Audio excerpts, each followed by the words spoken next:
हमारा गांव एक संस्कृत गांव के रूप में विकसित हो चुका है। पूरा अखंड ज्योति के माध्यम से गुरु जी के विचार जानने का अवसर मिला। आध्यात्मिक क्षेत्र में जो उनके विचार थे वह बहुत गहरे तक जाते थे। ये सोचा कि गुरु जी सब तो देख रहे हैं, जानते हैं, मैं क्यों मांगूं। जब जब कोई ऐसी कठिनाई आती है तो कोई न कोई प्रेरणा मुझे ऐसी देते हैं। यथा हम धारा प्रवाह वक्तुं शक्नोमि तथा एमे कृतवान स जना न वदति। हमने गांव झिरी को तो संस्कृत ग्राम बना लिया। संस्कृत का जो ये झरना है ये सब दूर जाना चाहिए, क्षेत्र उसका बनना चाहिए। मेरा नाम है उदय सिंह चौहान, निवास ग्राम झिरी, जो संस्कृत ग्राम झिरी के नाम से प्रसिद्ध है। मध्य प्रदेश में राजगढ़ जिले के अंतर्गत आता है, सारंगपुर तहसील में। और इस गांव की प्रसिद्धि संस्कृत ग्राम के रूप में है। अभी मैं जो विवरण बताऊंगा उसमें कुल मिला के माता जी का, गुरु जी का आशीर्वाद है। हमारे परिवार के एक बासाब थे और उनको चर्म रोग हो गया था। उस समय मेरी उम्र रही होगी 16 या 17 साल की। तो उनको चर्म रोग हो गया था। तो हमारे गांव के एक परिजन अखंड ज्योति प्रेस मथुरा में जो थी, गुरु जी परम पूजनीय श्री राम शर्मा आचार्य जी वहाँ पर रहते थे, उनके संपर्क में थे। तो वो बासाब फिर वहाँ प्राकृतिक उनकी चिकित्सा हुई और उनके पास अखंड ज्योति आया करती थी। वह सारी अखंड ज्योतियों के माध्यम से मैं गायत्री परिवार के संपर्क में आया और गुरुजी के विचारों को मैंने जाना। उस समय का जो लेख उनके थे वो बहुत पढ़े मैंने। पढ़ने के बाद काफ़ी प्रेरित हुआ। 67-68 की बात रही होगी जब मैं मथुरा में उनके दर्शन मैंने गुरुजी के किए थे और गुरुजी का आशीर्वाद मैंने लिया था। मेरे साथ क्यों मैं छोटा था और बासाब हमारे साथ में थे, तो उस समय मैंने दर्शन गुरुजी के किए थे। लगभग 2003 में हमने ये सोचा कि क्या हम इस गांव को संस्कृत भाषी गांव बना सकते क्या। एक बात कही जाती है, सरला सरला च संस्कृत भाषा न किंचित दुर्बोधा, बड़ी सरल है। तो संस्कृत भारती एक संघ की अनुसांगिक संस्था है, उससे संपर्क करके और उनके माध्यम से फिर हमने इस गांव को संस्कृत ग्राम बनाया, 1-1 घंटे के शिविर। तो इस समय हमारा गांव एक संस्कृत गांव के रूप में विकसित हो चुका है पूरा और बहुत सारे संस्कृत प्रेमी लोग जानते हैं उसको। और अस्माकं ग्रामे प्रायः सर्वे जना संस्कृतेनैव भाषन्ते। लघु लघु बालकाः, बालिकाः, महिलाः, पठिता अट्पठिता सर्वं संस्कृतेनैव भाषन्ते। तर्हि एतद् ग्राम संस्कृत ग्राम। अब आज तो देश विदेश के लोग भी इस गांव को आकर के देखते हैं। फिर हमारे गांव में गायत्री परिवार के दीप यज्ञ और अपने शांति कुंज की प्रेरणा से दीप यज्ञ और गायत्री यज्ञ, गायत्री अनुष्ठान नवरात्र पे इन पे हम लोग करते हैं। महिला मंडल भी बना हुआ है। तो महिला मंडल के माध्यम से हमारे ये कार्यक्रम चलते रहते हैं। विभिन्न गतिविधियों में चूँकि मंदिर बनकर के तैयार हुआ है, इसलिए हमने अब वहाँ पर मूर्ति भी हमें ला कर के रख दी है और उसकी प्राण प्रतिष्ठा और 51 कुंडी यज्ञ हम करना चाहते हैं। और उसके लिए डॉक्टर चिन्मयी जी पंड्या का समय हमें उपलब्ध हो जाए, इस निमित्त हम यहाँ पर आए हुए हैं। 4-5 दिन से भैया जी से भेंट हमारी हुई है और उन्होंने आश्वासन दिया है कि हम विचार करेंगे इस कार्यक्रम के लिए। और आमला में जब अरण्यक का उद्घाटन हुआ था तो गायत्री अरण्यक, तो वहाँ पर हमारे गांव के बच्चों ने एक संस्कृत नाटिका डॉक्टर परम पूजनीय प्रणव पंड्या जी के समक्ष दीक्षांत समारोह के पूर्व उनको एक नाटिका करके उन्होंने दिखाई थी उस यज्ञ में। वो एक स्मृति अच्छी, भारत माता के सामने चुनौतियाँ और उनका समाधान, ऐसा करके एक नाटिका भी हमने बताई थी। अब ठीक है, एक आदर्श गांव की दृष्टि से तो फिर भी इतना नहीं, लेकिन संस्कृत ग्राम है, इस नाते बहुत सारे देश विदेश के लोग यहाँ पर और भारत के भी जो संस्कृत प्रेमी है वो हमारे गांव में आते रहते हैं।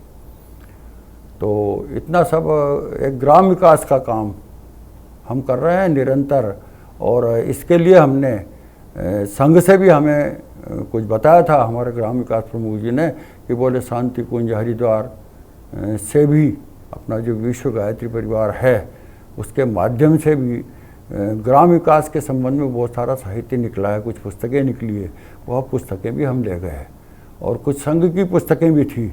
इनके आधार पर विभिन्न बिंदुओं पे हम ग्राम विकास का काम कर रहे हैं। मेरे जीवन में सबसे पहले जब मैं थोड़ा 8वीं 9वीं मैंने पास की होगी तो सबसे पहले मौका जो मुझे मिला वह अखंड ज्योति के माध्यम से गुरु जी के विचार जानने का अवसर मिला, और उस विचार ने मेरे जीवन में एक क्रांति जैसी मेरे जीवन में आई, क्योंकि विभिन्न प्रकार का यानी ऐसा संस्थान जो देश की चिंता करे या समाज की चिंता करे और हमारे धर्म के प्रति जो हमारा सनातन धर्म है और हमारे जो संस्कार है उनको जीवित करने के लिए जो ये विश्व गायत्री परिवार और युग निर्माण योजना ये जो बना है इसके बारे में, और गुरुजी के तो पुराने जो लेख थे वह तो बहुत गहराई तक जाते थे और उनकी जो विशेष जो टिप्पणियाँ हैं वो मैं पढ़ता था और उनको अपने जीवन में ढालने का भी मैंने प्रयास किया। यानी मेरे जीवन में आज तक मैंने जो किया है उसके पहले प्रेरणा गुरुजी की ही रही, और क्योंकि गुरुजी का साहित्य मैंने पढ़ा है, बाद में फिर गायत्री परिवार का विभिन्न साहित्य, पहले तो प्रेस ये अखंड ज्योति ही मेरे पास उपलब्ध थी, लेकिन बाद में दूसरे साहित्य वाङ्मय जो भी निकले उनका भी अध्ययन किया और उससे एक मेरा जीवन सात्विक जीवन बना और मैं अच्छी अच्छी संस्थाओं से उसके कारण जुड़ा और गायत्री परिवार से तो जुड़ा ही हूँ। बहुत ज़्यादा प्रवास तो नहीं कर पाया क्योंकि मैं नौकरी में भी था, शासकीय सेवा में शिक्षक था, मिडिल स्कूल HM से मैं रिटायर हुआ, लेकिन मेरे जीवन को एक दिशा देने में बहुत बड़ा जो गुरुजी का विचार क्रांति अभियान था उसके कारण एक मेरा जीवन अच्छा सात्विक जीवन बना, और जो कुछ भी मैं हूँ वो आज उनकी कृपा से उनके आशीर्वाद से हूँ। आध्यात्मिक क्षेत्र में जो उनके विचार थे वह बहुत गहरे तक जाते थे। आत्मा का परमात्मा का रिश्ता, इस सृष्टि का नियम, एक मैंने अखंड ज्योति में उदाहरण के लिए एक लेख पढ़ा था कि दान से ये सृष्टि चलती है, दान से ही सृष्टि चलती है। और दान से कैसे चलती है? जैसे आदान प्रदान जहाँ ख़त्म हुआ वहाँ दुर्गंध है, सड़ांध है। जैसे एक उदाहरण दिया था परम पूजनीय गुरुजी ने,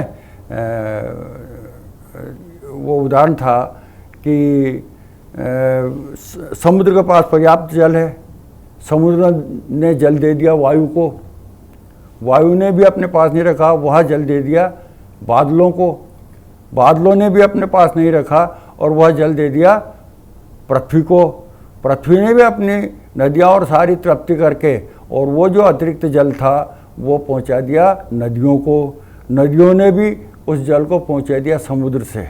ये ऐसा चक्र जीवन के हर क्षेत्र में, यदि ये जो मैंने एक चक्र जो उसमें बताया गुरुजी ने चक्र, यदि इस चक्र को अपन तोड़ दें तो क्या सृष्टि चलेगी?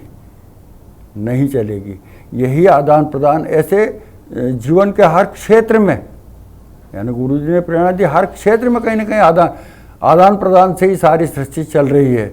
और मैं कौन हूँ, आत्मा और परमात्मा का जो रिश्ता है वो क्या है, इन सब बातों को गहराई से समझने के लिए गुरुजी का साहित्य और उसको पढ़ करके मुझे प्रेरणा मिलती है। यही उसका आधार है कि मैं मेरे जीवन के मार्गदर्शक गुरुजी को मानता हूँ। मेरे जीवन में गुरुजी से, माता से, माँ गायत्री से कभी कुछ मांगा नहीं।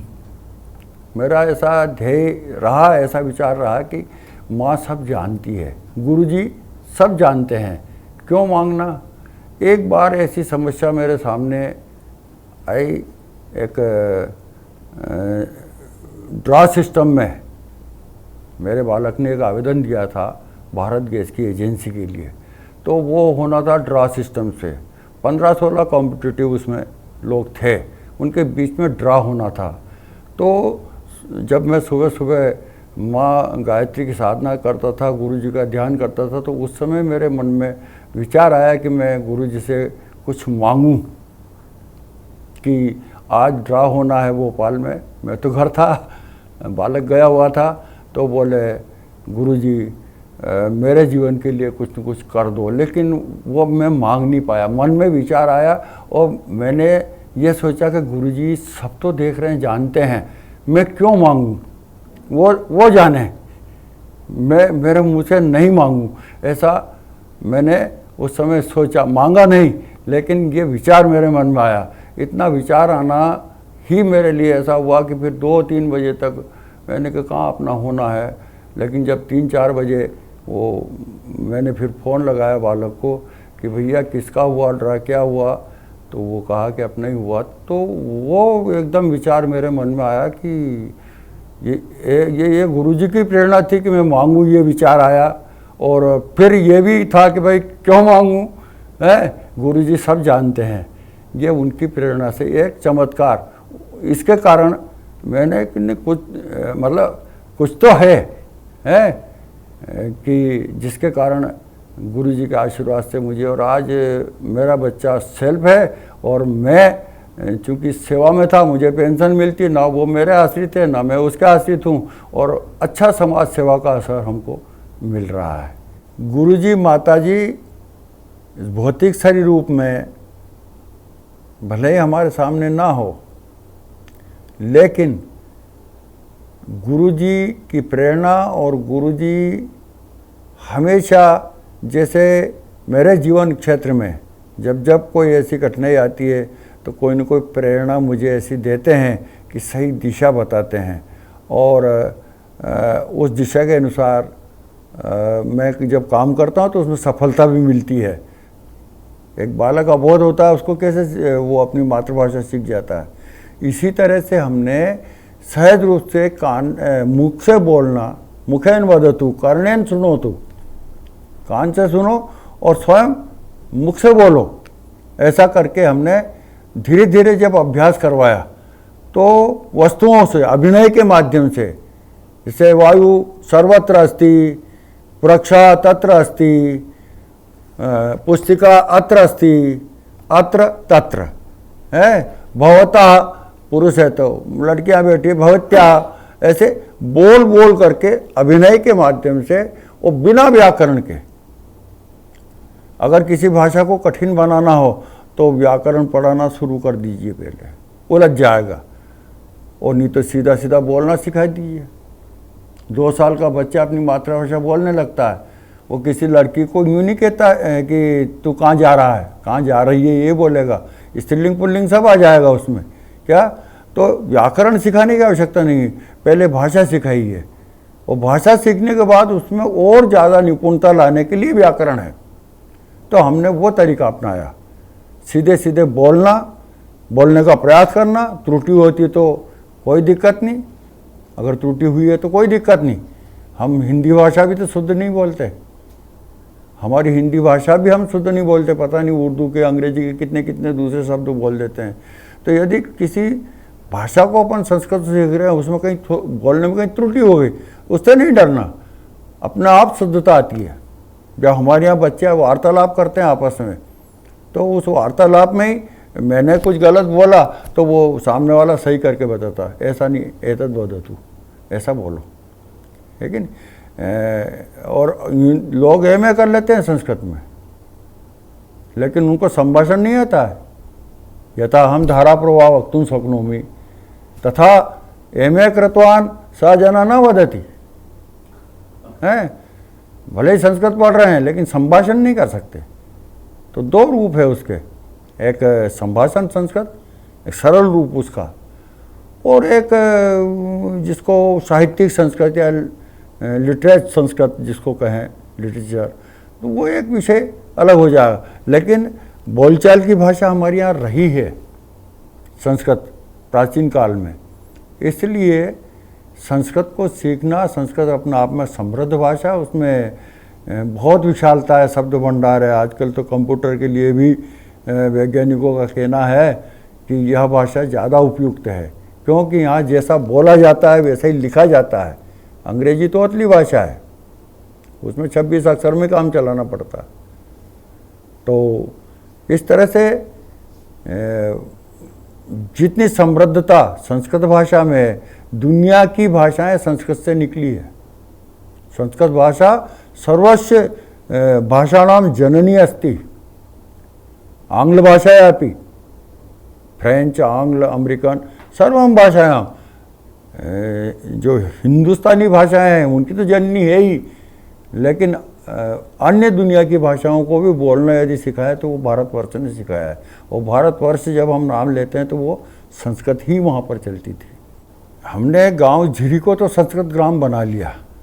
आसपास के गांव के कुछ लोग हमारे यहाँ शिविरों में आकर के और संस्कृत को सीखे हैं, लेकिन पूरे गांव में आसपास या हमारे गांव के कहीं जाते हैं पास के कस्बे में तो थोड़ा संस्कृत में आपस में बातचीत कर लेते हैं, लेकिन जो संस्कृत का जो ये झरना है ये सब दूर जाना चाहिए, क्षेत्र उसका बनना चाहिए।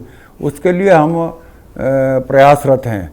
और इस प्रयास में जो ये हमारी जो प्रज्ञापीठ है झिरी की, जो हमने प्रज्ञापीठ बनाई है, और इसमें हम 51 कुंडी जो यज्ञ करने जा रहे हैं, इस यज्ञ की पूर्व तैयारी 6 महीना पहले से 51 गाँवों में संपर्क करना, वहाँ पर भी दीप यज्ञ करवाना और उसके माध्यम से थोड़ा संस्कृत संभाषण भी उन लोगों के बीच में ले जाना।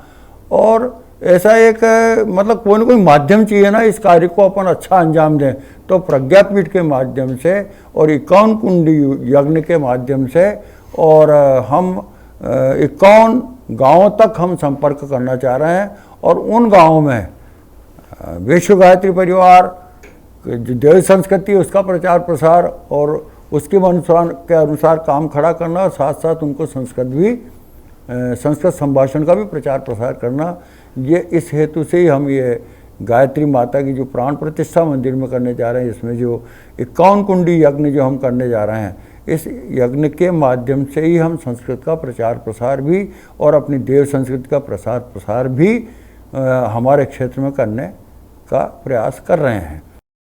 हमारे YouTube चैनल शांति कुंज वीडियो गायत्री परिवार को सब्सक्राइब करें एवं बेल आइकन जरूर दबाएं ताकि गायत्री परिवार की विभिन्न गतिविधियों की जानकारी आपको मिलती रहे।